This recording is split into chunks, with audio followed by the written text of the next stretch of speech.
जे दीदार गिरफ्तार मूंखे कयो मिठे यार जे दीदार गिरफ्तार मूंखे कयो मौला जे दीदार गिरफ्तार मूंखे कयो तंहिं हाल मूं बेहाल सोलाचार मूंखे कयो तंहिं हाल मूं बेहाल सोलाचार मूंखे कयो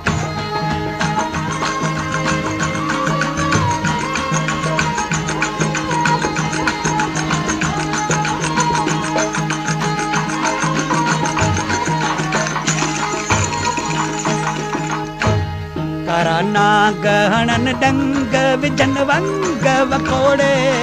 करना गहणन डंग विजन वंग वकोड़े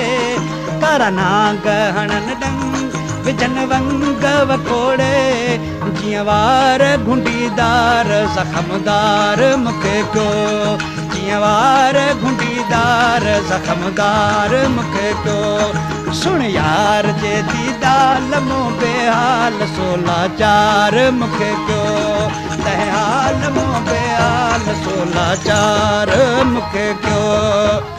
अवां जो पंहिंजो म्यूज़िक चैनल गीत संगीत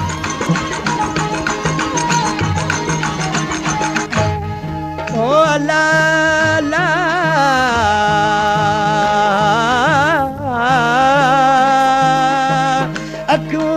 अखिन जड़ियूं हिकड़ियूं पूरियूं ॿियूं कारियूं किन में कजल थोरो के मिशिल कटारियूं मूंखे उन्हनि अखिन मारियो जेके वतन री कजल कुमारियूं ला दीदूं दश दीदमान हणन कान कपारी दीदूं दश दीदमान हणन कान कपारी दीदूं दश दीदमान हणन कान कपारी अखियूं सरार कजलकार संगसार मूंखे कयो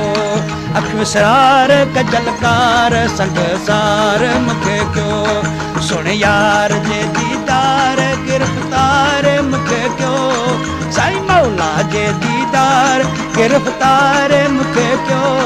तंहिं हाल मूं बेहाल सोलाचार मूंखे कयो तंहिं हाल मूं बेहाल सोलाचार मूंखे कयो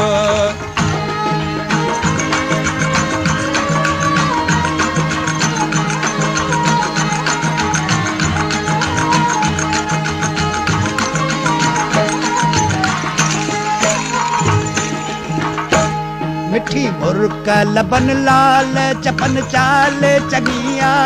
मिठी मुर्क लबन लाल चपन चाल चनिया मिठी मुर्क लबन लाल चपन चाल चनिया तंहिं यार जे गुफ्तार सो हैरान मूंखे कयो तंहिं यार जे गुफ्तार सो हैरान मूंखे कयो सुन यार जे दीदार मिठे यार जे दीदार गिरफ्तार मूंखे कयो मौला जे दीदार गिरफ्तार मूंखे कयो तंहिं हाल मूं बेहाल सोलाचार मूंखे कयो तंहिं हाल मूं बेहाल सोलाचार गीत संगीत अवां जो पंहिंजो म्यूज़िक चैनल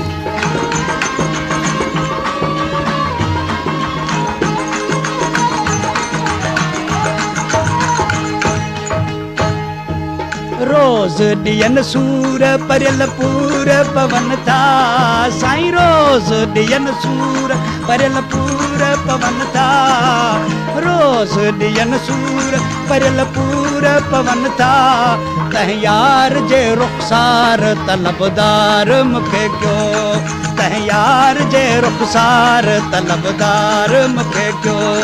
तंहिं यार जे रुख़सार तलबदार मूंखे कयो सुन यार जे दीदार मिठे यार जे दीदार गिरफ्तार मूंखे कयो मौला जे दीदार गिरफ्तार मूंखे कयो तंहिं हाल मूं बेहाल सोलाचार मूंखे कयो तंहिं हाल मूं बेहाल सोलाचार मूंखे कयो